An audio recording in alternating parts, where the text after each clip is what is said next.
اس کو روزانہ شغرا بانو دیکھا کرتے تھے۔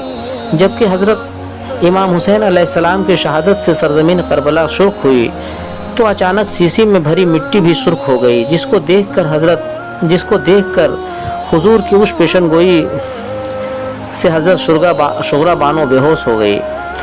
تبصرہ: آج نئی روشنی کے زمانہ میں سائنس نے اتنی ترقی کر کے دکھائی ہے جس سے انسانیت بہرہ اندوز ہے کہ آج عراق و ایران کی کوفہ کے کربلا والوں کی خبروں کو اسی وقت بذریعہ ریڈیو سنا جاتا ہے اور وہاں کے واقعات کو اسی وقت بذریعہ ٹیلی فون دیکھا جاتا ہے، مگر سائنس نے ابھی تک ایسے اعلیٰ ذات کا ایجاد نہیں کیا ہے کہ کہیں کی مٹی اگر سرخ ہو جائے تو اس جنس کی مٹی جہاں بھی رہے وہ بھی سرخ ہو جائے۔ مگر روحانیت کی مشین ایسی آج بھی موجود ہے کہ کسی ایک جنس پر کوئی سانحہ غم یا خوشی نمایاں ہوئے تو اس کے ہم جنس پر مطلق وہی اثرات نمایاں ہوتے ہیں اور اسی وقت ہوتا ہے۔ میرے کہنے کا مقصد یہ ہے کہ سائنس نے ایسا ایٹم بم بنا دیا کہ ہیروشیما پر مار دیا تو وہ شہر تباہ ہو گیا، مگر یہ نہیں کہ ہیروشیما پر مارا جائے تو اس کے ساتھ ہی ہیروشیما کے ہم جن شہروں نیو یارک، لندن اور پیرس یا برلن، ماسکو، پیکن بھی تباہ ہو جائے۔ ایسا کوئی اسلحہ اب تک نہیں بنایا جا سکا ہے، مگر روحانیت سے ایسا اعلیٰ بنا جس سے یہ دیکھا گیا کہ کربلا میں خون حسین سے زمین کربلا سرخ ہوئی تو جہاں کہیں بھی کربلا کی مٹی تھی وہیں وہ مٹی سرخ ہو گئی۔ پھر کربلا سے جب عابد بیمار زینب و زہرہ بحالت پریشانی میں ہوئے اسی وقت مدینہ میں شغرا بانو پریشان حال ہو گئی۔ جیسے حضور کے دو دندان مبارک جنگ احد میں شہید ہوئے، اسی وقت دور دراز ملک قرن میں اویس کرنی کی 2 دندان شہید ہو گئے۔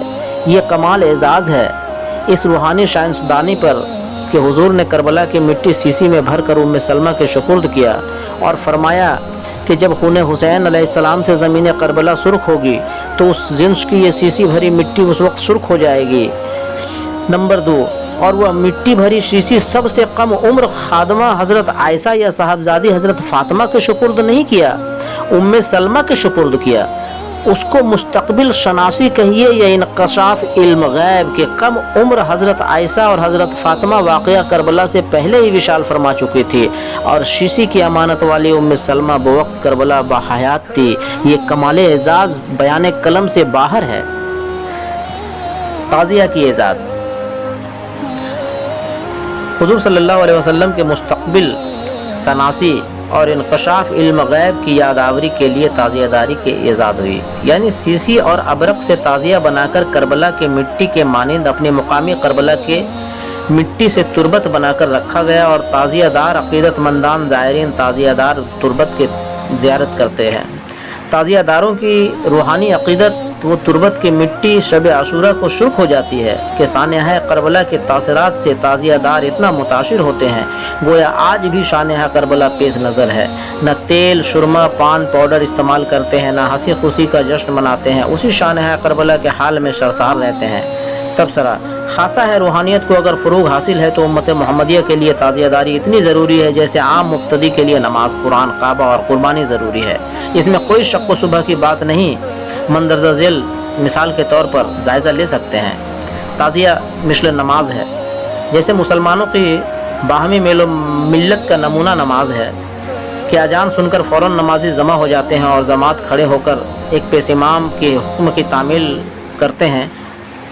نماز میں پہلے اعوذ باللہ الشیطان الرجیم پڑھتے ہیں تاکہ شیطانوں سے بچاؤ ہو، پھر بسم اللہ الرحمن الرحیم پڑھتے ہیں کہ خدا سے قربت حاصل ہو، پھر اسلام کے دشمنوں کو بددعائیں دیتے ہیں، دشمنوں کے دونوں ہاتھ ٹوٹ جائے، اس کی دولت اور ذریعہ معاش برباد ہو جائے، پھر کفار و مشرکین سے کنارہ کشی کا دم بھرتے ہیں کہ تمہارے لیے تمہارا دین، ہمارے لیے ہمارا دین۔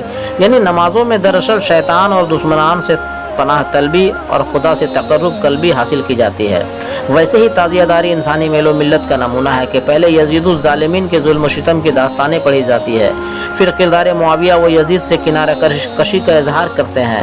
یعنی تعزیہ داری میں دراصل دشمنان رسول سے پناہ طلبی اور حضرت امام حسین علیہ السلام سے تقربی قلبی حاصل ہوتی ہے۔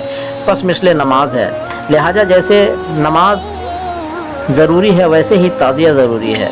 تعزیہ مثل قرآن ہے، جیسے قرآن کی ہدایت متقیوں کے لیے ہے اور قرآن میں حق و باطل کا فرق دکھایا گیا ہے، اس لیے قرآن کو فرقان مزید بھی کہا جاتا ہے۔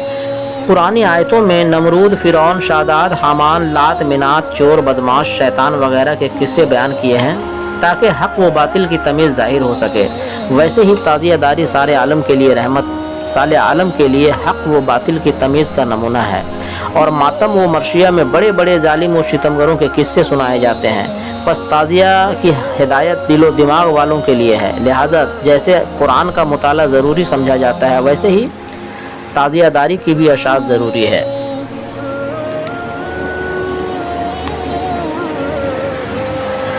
تعزیہ مثل کعبہ ہے، جیسے کعبہ کی سیاہ غلاف پوشی سے پتہ چلتا ہے کہ کعبہ شوق کا مرکز بنا ہے، اس لیے حجاز کرام لباس ماتم احرام پہن کر ننگے شرنگے پیر کعبہ کے گرد سوگ مناتے اور ستونوں کو پکڑ کر روتے ہیں۔ ہر کعبہ میں نہ خوشی منائی جاتی ہے، نہ تیل سرما استعمال کرتے اور نہ جوں چیلر خٹمل مچھر تک مارا جاتا ہے۔ گویا ساری اولاد آدم کے لیے کعبہ بھی تعزیہ ہے۔ پس جیسے ابراہیمی و اسماعیلی ملت کا نمونہ کعبہ ہے، ویسے ہی محمدی حسینی ملت کا نمونہ تعزیہ ہے۔